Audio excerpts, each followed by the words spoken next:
میں درخشاں ستارے اور عصمت و طہارت کے درے بے بہا امام موسیٰ کاظم علیہ السلام نے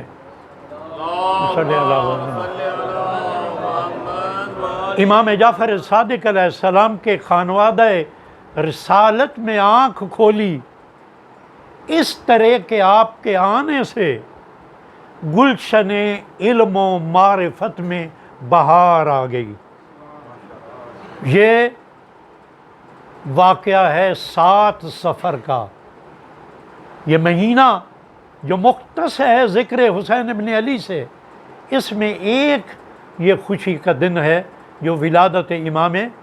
موسیٰ کاظم علیہ السلام کے حوالے سے خداوند قدوس نے ہمیں عطا فرمایا۔ آپ کے ظاہری حسن و جمال کے بارے میں سیرت نگاروں نے یہ کہا ہے کہ آپ کے چہرہ انور، آپ کے رخ انور پہ روب و جمال کا ایسا ہالہ تھا کہ جس سے معنویت کا نور ساطع ہوتا تھا اور متجلی ہوتا تھا۔ چہرہ انور سے معنویت کا نور ساطع ہونا اور متجلی ہونا، یہ ہمارے ہر امام کی سیرت میں یہ ہمیں منظر نظر آتا ہے۔ آپ کے فرزند کی سیرت میں بھی آپ تاریخ کے کتابوں میں پڑھتے ہیں کہ جب مرو کی جانب گئے امام رضا علیہ السلام اور نیشا پور میں پہنچے، آپ کی سواری تاریخ یہ بتاتی ہے کہ 40,000 کا ایک مجمع تھا راویان حدیث کا، اور امام ایک عماری میں تھے کہ جس پہ پردے ڈالے ہوئے تھے۔ سب یہ کہہ رہے تھے، اے فرزند رسول اپنے چہرہ انور کا دیدار کرائیے۔ اور جب فرزند رسول نے، امام رضا علیہ السلام نے، امام جعفر صادق علیہ السلام کے فرزند نے جب اس پردے کو ہٹایا، یہ تاریخ یہ بیان کرتی ہے کہ جب چہرہ انور جو جمال مصطفیٰ کا آئینہ دار تھا، جب لوگوں کے سامنے آیا تو لوگ چیخیں مار مار کر رو رہے تھے اور بے ہوش ہو رہے تھے جمال مصطفیٰ کو دیکھ کر۔ امام موسیٰ کاظم علیہ السلام بھی اسی جمال مصطفی کے حامل امام تھے۔ آپ کی سیرت کے میں چند نکات بڑے اختصار کے ساتھ، اور اس میں بھی ایک ایک نکتہ بیان کر کے، سب سے پہلا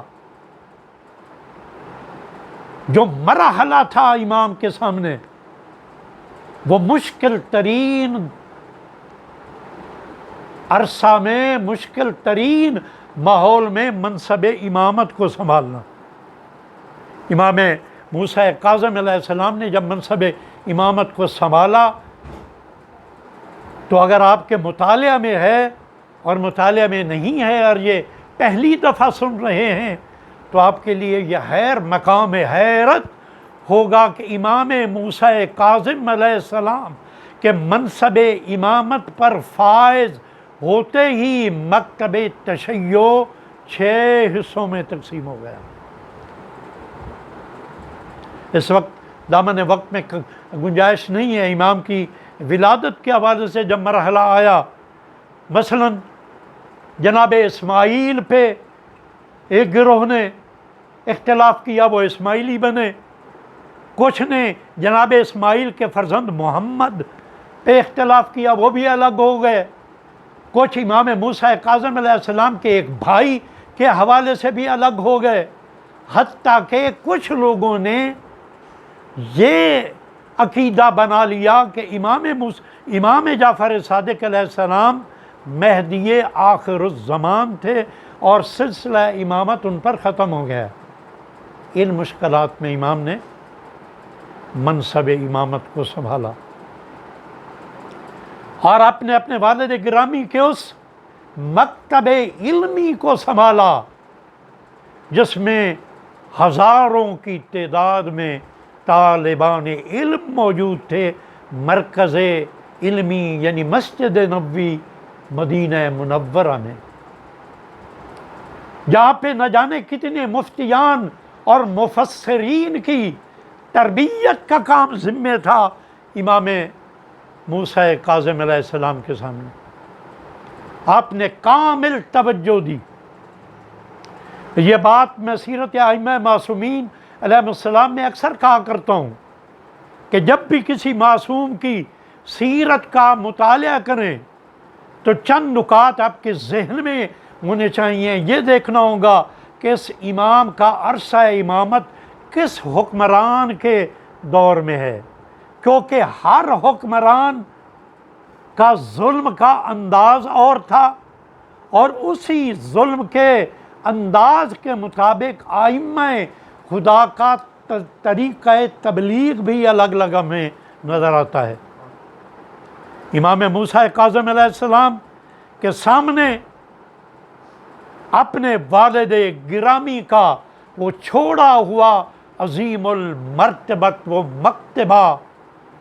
مکتب علم تھا، جو مکتب آل محمد بھی جسے ہم کہہ سکتے ہیں، مکتب جعفری بھی جسے کہہ سکتے ہیں، مکتب محمدی بھی جسے کہہ سکتے ہیں،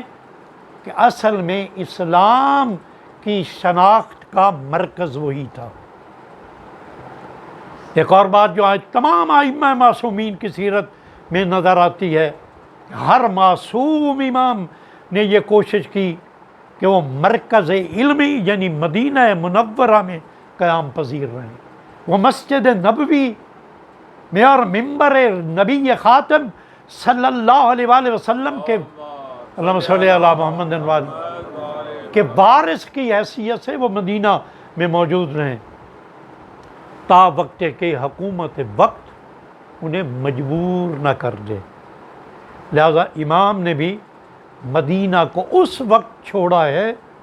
جب امام کو مجبور کر دیا گیا. ایک اور بہت بڑی خاصیت جو تبلیغ دین کے حوالے سے، حفاظت دین کے حوالے سے امام موسیٰ کاظم علیہ السلام کے ذمے تھی، اور ایک خاص ماحول میں امام نے جس کو انجام دیا تھا کہ مدینہ کو چھوڑنے کے بعد حفاظت دین کا اب نظام اور طرح سے امام نے مرتب کرنا تھا. مکتب تشیع کو بچانا ہے، مکتب تشیع کی حفاظت کرنی ہے، مکتب تشیع کے ماننے والوں کی زندگی، ان کی جان و مال کی حفاظت کرنی ہے. یہ اسی کا سلسلہ تھا کہ جہاں ایک مقام پہ علی بن یقطین اپنے مکتب کے ماننے والوں کا چھپ کر حفاظت کر رہا ہے، تو دوسری طرف امام خفیہ طور پر نظام امامت کے اس اجرائے پیغام کا نظام بنا رہے ہیں کہ تاجر بن کر آپ کے جو نمائندگان ہیں کہ وہ تاجر بن کر جاتے ہیں دوسرے علاقوں میں اور وہاں پہ تبلیغات آل محمد پہنچاتے ہیں، اور وہاں پہ جو اموال آل محمد ہیں وہ لے کے آتے ہیں. حتیٰ کہ